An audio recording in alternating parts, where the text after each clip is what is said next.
नमस्कार दोस्तों, स्वागत है आपका आज के मुख्य समाचार में, जिसमें सबसे पहले और बड़ी खबर में आपको बताएंगे कि वायनाड पहुंचे राहुल गांधी का जोरदार स्वागत, समर्थन जताने हजारों लोगों की भीड़ सड़क पर उमड़ी। दूसरी खबर में जिक्र होगा कि सोनिया गांधी का पीएम मोदी सरकार पर निशाना, 5 बड़े सवाल और कहा कि थोपी गई चुप्पी से देश की समस्याएं हल नहीं होंगी। तीसरी खबर में आपको बताएंगे कि वसुंधरा राजे सरकार में 45,000 करोड़ रुपए के खान घोटाले सहित अन्य मामले में हुए भ्रष्टाचार, सचिन पायलट ने बीजेपी पर लगाया आरोप।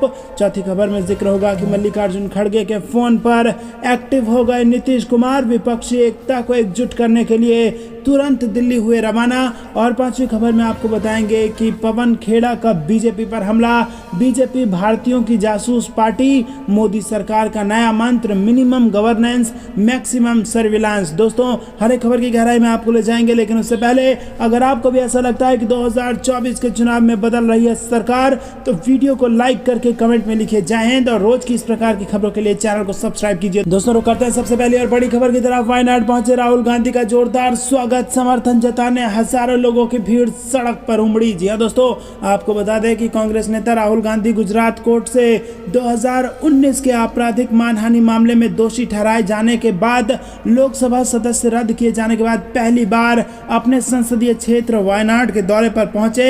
और आपको बता दें कि यहां पर मानो जैसे वायनाड की जनता अपने नेता का इंतजार कर रही थी। कई किलोमीटर तक सड़कों के दोनों ओर खड़ी हजारों लोगों की अभूतपूर्व भीड़ ने उनका जोरदार स्वागत किया और एक तरीके से ये बता दिया है सरकार को और बीजेपी को कि राहुल गांधी डरने वाले नहीं है, रुकने वाले नहीं है। और जो जबरदस्त प्रचंड समर्थन राहुल गांधी को देखने को मिला है वायनाड में, उससे ये साबित होता है कि अगर उपचुनाव यहाँ पर जब भी होगा, कांग्रेस का कोई भी प्रत्याशी, एक छोटा कार्यकर्ता भी अगर खड़ा हो जाता है, तो प्रचंड बहुमत से इस सीट को जीतेगा। कम से कम इस भीड़ ने इस बात को साबित कर दिया है। भीड़ को देखते हुए कई स्थानीय निवासियों ने दावा किया कि वायनाड में अब तक की सबसे बड़ी भीड़ थी, और यहां तक कि ये उस भीड़ से भी ज्यादा थी जो 2019 के लोकसभा चुनाव के लिए नामांकन दाखिल करने पहुंचे राहुल गांधी का स्वागत करने के लिए उमड़ी थी। जी दोस्तों, राहुल गांधी ने अपना ही रिकॉर्ड तोड़ा है, और अगर वहां के यानी कि वायनाड के लोगों की बात माने तो ये भीड़ सबसे ज्यादा भीड़ जो कोई भी आज तक नेता वहां पर जुटा सका है, वो सबसे बड़ी भीड़ ये थी। दोस्तों, वीडियो में आप देख भी पा रहे होंगे किस प्रकार से लोग आंखें बिछाए खड़े हैं अपने नेता के दीदार को। तो दोस्तों, क्या आपको भी ऐसा लगता है कि जल्द खत्म होगा ये जो सदस्यता रद्द की गई है, ये सब कुछ खत्म होगा, दोबारा इंसाफ होगा और राहुल गांधी न केवल सड़कों पर बल्कि संसद में भी दहाड़ेंगे? वीडियो को लाइक करके अपना समर्थन जरूर दर्ज कराइए। रुक करते हैं अगली ब्रेकिंग न्यूज की तरफ। थोपी गई चुप्पी से देश की समस्याएं हल नहीं होंगी, सोनिया गांधी के मोदी सरकार पर 5 बड़े वार। और इनके मायने आपको बता दें दोस्तों कि कांग्रेस की पूर्व अध्यक्ष सोनिया गांधी ने एक बार फिर केंद्र की मोदी सरकार पर निशाना साधा, और एक समाचार पत्र में लिखे लेख में मोदी सरकार पर केंद्र की एजेंसियों का दुरुपयोग करने, संसद में विपक्ष की आवाज दबाने, मीडिया पर दबाव बनाने, न्यायपालिका की विश्वसनीयता को कमजोर करने का प्रयास करने का आरोप लगाया। सोनिया गांधी ने अपने लेख में महंगाई, बेरोजगारी और किसानों के मुद्दे पर भी मोदी सरकार पर हमला बोला है। और आपको बता दें कि सोनिया गांधी ने 5 मुद्दों पर मोदी सरकार को घेरा है। सोनिया गांधी ने कहा कि थोपी गई चुप्पी से देश की समस्याओं का हल नहीं होगा। सोनिया गांधी ने कहा कि भारत के लोगों ने ये सीख लिया है कि जब आज की स्थिति को समझने की बात आती है, तो प्रधानमंत्री नरेंद्र मोदी की हरकतें उनके शब्दों से कहीं अधिक जोर से बोलती हैं। सोनिया गांधी ने लिखा कि पिछले महीनों में हमने देखा कि प्रधानमंत्री और उनकी सरकार लोकतंत्र के सभी 3 स्तंभों विधायिका, कार्यपालिका और न्यायपालिका को व्यवस्थित रूप से ध्वस्त कर रही है, और उनके कामों में लोकतंत्र और लोकतांत्रिक जवाबदेही के लिए तिरस्कार का प्रदर्शन होता है। रुक करते हैं अगली ब्रेकिंग न्यूज की तरफ। बीजेपी में जबरदस्त खलबली, बड़ा झटका राजस्थान में। वसुंधरा राजे सरकार में 45,000 करोड़ रुपए के खान घोटाले सहित अन्य मामलों में हुए भ्रष्टाचार, सचिन पायलट ने दिया ये बयान। जी दोस्तों, राजस्थान के पूर्व डिप्टी सीएम सचिन पायलट ने पूर्ववर्ती वसुंधरा राजे सरकार में 45,000 करोड़ रुपए के खान घोटाले सहित अन्य मामलों में हुए भ्रष्टाचार का आरोप लगाया। साथ ही गहलोत सरकार पर इन आरोपों की जांच नहीं कराने का आरोप लगा दिया गया है। आपको बता दें कि मुख्यमंत्री अशोक गहलोत ने पद संभालने के बाद भाजपा कार्यालयों के जमीन आवंटन, पूर्ववर्ती वसुंधरा सरकार के कार्यकाल के आखिरी 6 महीनों के फैसले की जांच सहित अन्य मामलों की जांच के लिए कई कैबिनेट सब कमेटियों का गठन किया था, लेकिन एक भी कैबिनेट सब कमेटी की जांच रिपोर्ट आज तक उजागर नहीं हुई है। और इसी के चलते सचिन पायलट को अपनी ही सरकार के खिलाफ 4.5 साल 4 महीने के बाद ये कदम उठाना पड़ा। राजस्थान के पूर्व डिप्टी सीएम सचिन पायलट के एक दिन के अनशन को लेकर राजनीतिक पंडितों के मन में कई सवाल खड़े हो गए हैं। पहला और सबसे महत्वपूर्ण सवाल यह है कि क्या अब भाजपा आलाकमान आगामी राजस्थान विधानसभा चुनाव में पूर्व सीएम वसुंधरा राजे को लेकर कोई बड़ा फैसला लेगा? क्या भाजपा आलाकमान अब सचिन पायलट के आरोपों के बाद वसुंधरा राजे को सीएम उम्मीदवार या कोई अन्य महत्वपूर्ण जिम्मेदारियों के साथ मैदान में उतारेगा? क्या कुछ होगा दोस्तों, पल पल की अपडेट आप तक पहुंचाते रहेंगे, लेकिन वीडियो को लाइक करना मत भूलिएगा। रुक करते हैं अगली ब्रेकिंग न्यूज की तरफ।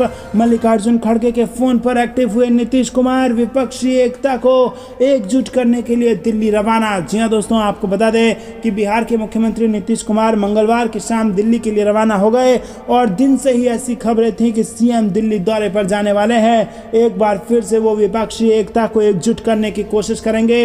मंगलवार को सीएम नीतीश कुमार अपने आवास से सीधे एयरपोर्ट के लिए चले गए और उन्होंने मीडिया को कोई बयान नहीं दिया। तो दोस्तों, बेहद सकारात्मक संकेत यहां पर बिहार से देखने को मिल रहा है, जहां पर कांग्रेस अध्यक्ष मल्लिकार्जुन खड़गे के एक कॉल पर यहां पर हरकत में आ गए हैं नीतीश कुमार और सीधा दिल्ली पहुंचे और उसका लक्ष्य है विपक्ष को एकजुट करना। क्योंकि तमाम पॉलिटिकल पंडितों की अगर माने तो ऐसा कहा जा रहा है कि अगर 2024 के चुनाव में विपक्ष एकजुट हुआ तो सत्ता परिवर्तन हो सकता है। और दोस्तों, आपको बता दें कि विपक्ष के तमाम नेताओं के बीच इस वक्त ये चर्चा है कि लोकतंत्र को बचाने के लिए एकजुट होना ही चाहिए और इसके लिए भरसक प्रयास किया जा रहा है। रुक करते हैं अगली ब्रेकिंग न्यूज की तरफ। बीजेपी भारतीयों की जासूस पार्टी, मोदी सरकार का नया मंत्र minimum governance maximum surveillance, Pawan Khera का बयान। जी दोस्तों, पवन खेड़ा ने कहा है कि भाजपा मिनिमम गवर्नेंस करती है लेकिन जासूसी मैक्सिमम करती है। आपको बता दें दोस्तों कि कांग्रेस पार्टी के मीडिया प्रमुख पवन खेड़ा ने कहा कि शायद अपने परम मित्र को बचाने के लिए सरकारी तंत्र और फंड का इस्तेमाल कर विपक्ष पर ताक झांक करना मोदी सरकार की मजबूरी बन चुकी है। 1000 करोड़ रुपए खर्च कर मोदी सरकार लोकतंत्र को कुचलना चाहती है। पेगासस, कैम्ब्रिज एनालिटिका और हाल ही में सामने आई टीम जॉर्ज की तरह क्या मोदी सरकार ने अब लोगों और संस्थाओं की जासूसी, निगरानी और ताक झांक करने के लिए एक नया स्पाईवेयर खरीदा है। इनमें शामिल है विपक्षी दल, NGO, media house, civil society कार्यकर्ता, न्यायपालिका, चुनाव आयोग और लोकतंत्र की किसी भी तरह से रक्षा करने वाली ये दूसरी संस्था। जी हाँ दोस्तों, आपको बता दें कि जो संस्थाएं लोकतंत्र की रक्षा करती हैं उन सब की जासूसी हो रही है, ऐसा आरोप लगा दिया है पवन खेड़ा ने। तो दोस्तों, क्या चाणक्य नहीं कहा जाना चाहिए इनको? क्योंकि क्या बेईमानी का इस्तेमाल करके ये लोग चुनाव जीतते हैं और क्या जासूसी करते हैं, जो कि ना केवल अनैतिक है बल्कि लोकतंत्र पर सीधा सीधा हमला है। और क्या ये सब करके जीत हासिल कर ली जाती है, सत्ता हासिल कर ली जाती है? आपको क्या कुछ लगता है कमेंट में जरूर बताइए। वीडियो लाइक करना मत भूलिएगा। रुक करते हैं अगली ब्रेकिंग न्यूज की तरफ। कर्नाटक चुनाव से पहले भाजपा को बड़ा झटका, वरिष्ठ नेता के ईश्वरप्पा का चुनाव लड़ने से साफ इनकार। जी हां दोस्तों, कर्नाटक चुनाव से पहले भाजपा को बड़ा झटका लगा है। वरिष्ठ नेता के ईश्वरप्पा ने पार्टी अध्यक्ष जेपी नड्डा को पत्र लिखकर कर्नाटक में आगामी विधानसभा चुनाव लड़ने से इनकार कर दिया है। हालांकि उन्होंने चुनाव न लड़ने का कारण नहीं बताया है। के ईश्वरप्पा फिलहाल शिवमोगा से भाजपा के विधायक हैं और भाजपा द्वारा कुछ दिनों में कर्नाटक चुनाव को लेकर उम्मीदवारों की सूची जारी की जानी है और उससे पहले ही ईश्वरप्पा ने जेपी नड्डा को पत्र लिखकर कर्नाटक विधानसभा चुनाव नहीं लड़ने की बात कही है। रुक करते हैं अगली ब्रेकिंग न्यूज की तरफ। हरियाणा से आ रही है 14 अप्रैल को सोनीपत में कांग्रेस की महारैली, सुनाएगी राहुल गांधी के संघर्ष की दास्तान। जी हाँ दोस्तों, कांग्रेस 14 अप्रैल को सोनीपत में बड़ी रैली करने जा रही है। डॉक्टर भीमराव अंबेडकर की 132वीं जयंती पर कांग्रेस सेक्टर 23 साइबर थाने के पास संविधान बचाओ महारैली का आयोजन करेगी और ये रैली राहुल गांधी की केंद्र सरकार के खिलाफ छिड़ी लड़ाई को लेकर की जाएगी। महारैली के माध्यम से प्रधानमंत्री नरेंद्र मोदी और अडानी को निशाने पर लिया जाएगा और प्रदेश की भाजपा जजपा सरकार पर भी कांग्रेस हमला बोलेगी। तो दोस्तों, क्या इस बड़े उद्योगपति से जो सवाल जुड़े हैं उसके खिलाफ एकजुट हो पाएगी देश की जनता और क्या कांग्रेस इस बड़ी लड़ाई में जीत हासिल कर पाएगी? आपको क्या कुछ लगता है? क्या सच्चाई की की जीत होगी या नहीं होगी कमेंट में जरूर बताइए। वीडियो लाइक करना मत भूलेगा और चैनल को सब्सक्राइब करके ज्यादा लोग तक शेयर कीजिए। रुक करते हैं अगली ब्रेकिंग न्यूज की तरफ। मैं आपको बता दें कि विधानसभा चुनाव से पहले भाजपा को जोर का झटका, 30 कार्यकर्ताओं ने थामा कांग्रेस का दामन। जी हां दोस्तों, आपको बता दें कि मध्य प्रदेश, छत्तीसगढ़ समेत देश के 5 राज्यों में इसी साल के अंत तक विधानसभा चुनाव होना है और इसके मद्देनजर सत्ताधारी पार्टी के साथ विपक्षी दलों ने चुनावी मोड अपना लिया है। लगातार राजनीतिक दलों के नेता जनता के बीच पहुंच रहे हैं और उनकी समस्याओं का समाधान करने की कोशिश में लगे हुए हैं। वहीं दूसरी ओर सियासी आरोप प्रत्यारोप का दौर भी शुरू हो चुका है, लेकिन इस बीच खबर आ रही है कि प्रदेश में भाजपा को बड़ा झटका लगा है। मिली जानकारी के अनुसार भीकनगांव में भाजपा के 30 कार्यकर्ताओं ने सोमवार को पार्टी का साथ छोड़कर कांग्रेस की सदस्यता ले ली है और सभी कार्यकर्ताओं को पूर्व मुख्यमंत्री कमलनाथ ने कांग्रेस पार्टी की सदस्यता दिलाई।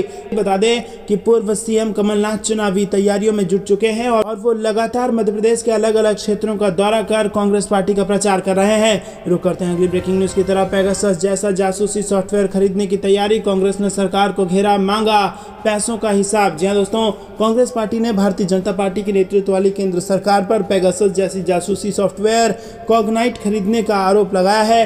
वहीं दोस्तों, कांग्रेस ने कहा है कि केंद्र सरकार राजनेताओं, मीडिया और कार्यकर्ताओं पर जासूसी करने के लिए पेगासस जैसे सॉफ्टवेयर खरीदने के प्रयास में है।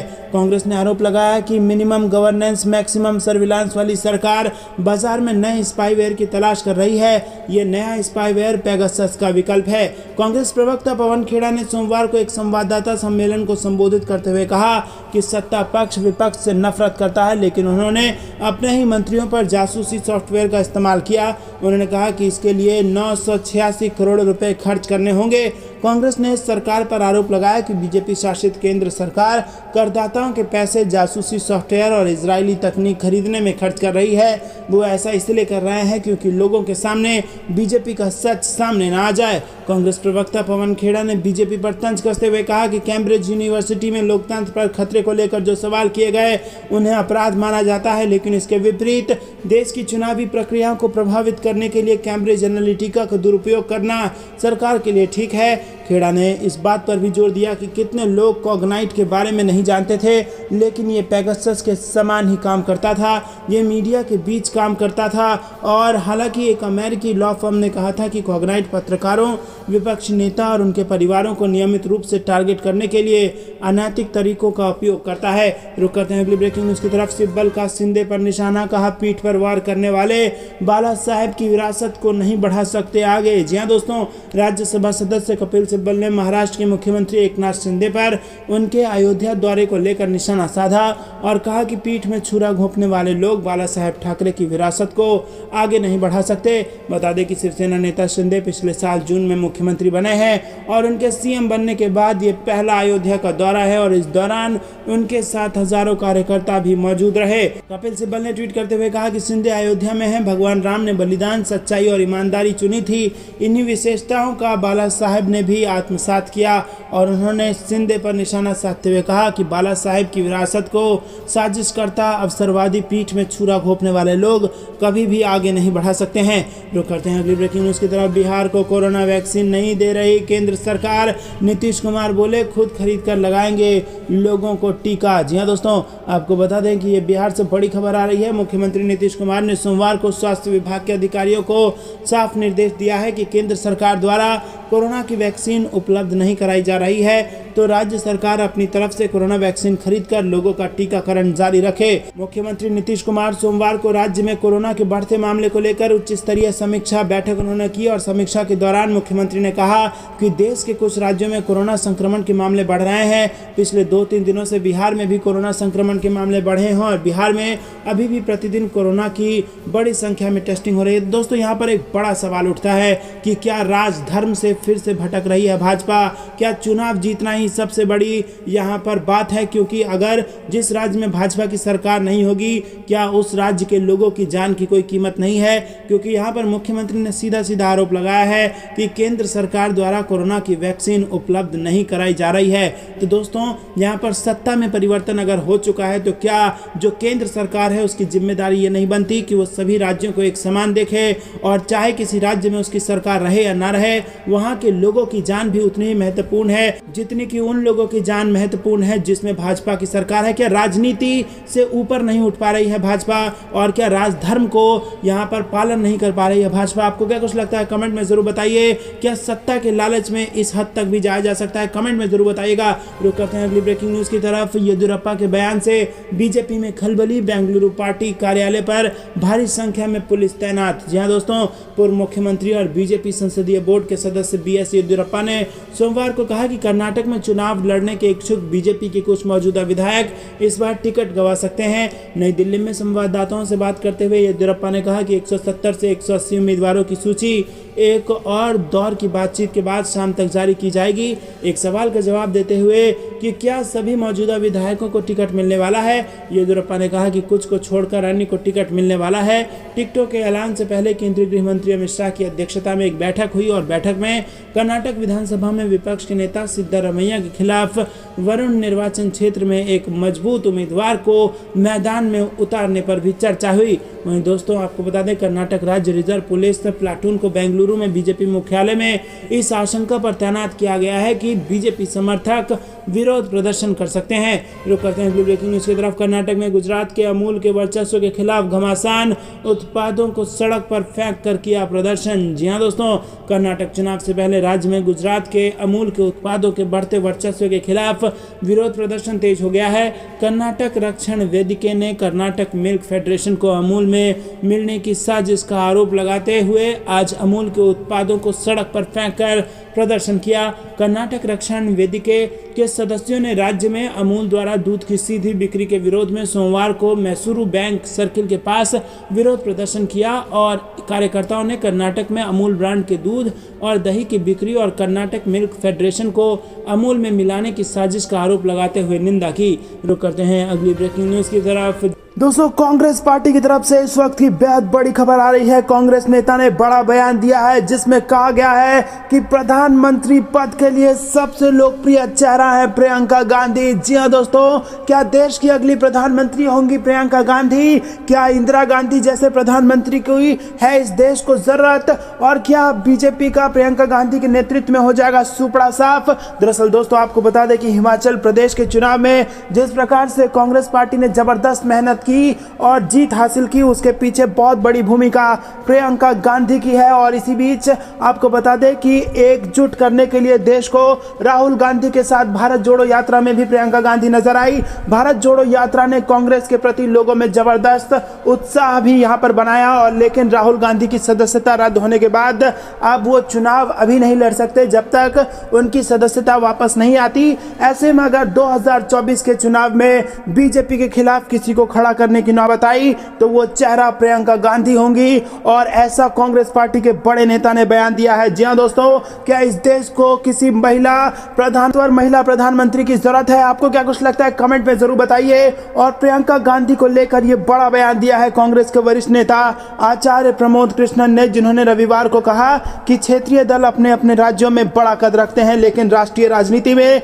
नरेंद्र मोदी के खिलाफ प्रधानमंत्री पद के लिए कश्मीर से कन्याकुमारी तक सबसे लोकप्रिय चेहरा प्रियंका गांधी है। जी हां दोस्तों, उन्होंने कहा कि कांग्रेस के बहुत से कार्यकर्ताओं की इच्छा है और देश की जनता के बीच भी ये संदेश है कि प्रधानमंत्री पद के लिए यहां पर माननीय प्रियंका गांधी को आगे बढ़ाया जाना चाहिए। तो दोस्तों, क्या आपको भी ऐसा लगता है कि कांग्रेस प्रियंका गांधी को आगे करके भाजपा का सुपड़ा साफ 2024 के चुनाव में कर देगी? कमेंट करके हमें जरूर बताइए और वीडियो लाइक करना मत भूलिएगा। ज्यादा से ज्यादा लोग तक वीडियो शेयर कीजिए, चैनल को सब्सक्राइब कीजिए और बेल आइकन दबाइए। करते हैं अगली ब्रेकिंग न्यूज की तरफ। अडानी की सच्चाई को लेकर यहां पर जबरदस्त हमला किया है राहुल गांधी ने। कहा है सच्चाई छिपाते हैं, रोज भटकाते हैं, लेकिन सवाल वही कि अडानी की कंपनियों में 20,000 करोड़ की बेनामी संपत्ति किसकी है? जी हाँ दोस्तों, आपको बता दें कि कांग्रेस नेता राहुल गांधी अडानी मामले को लेकर एक बार फिर मोदी सरकार पर हमला बोल रहे हैं। उन्होंने ट्वीट करके पूछा कि सच्चाई छुपाते हैं इसीलिए रोज भटकाते हैं। सवाल वही है कि अडानी की कंपनी में 20,000 करोड़ रुपए बेनामी पैसे किसके हैं?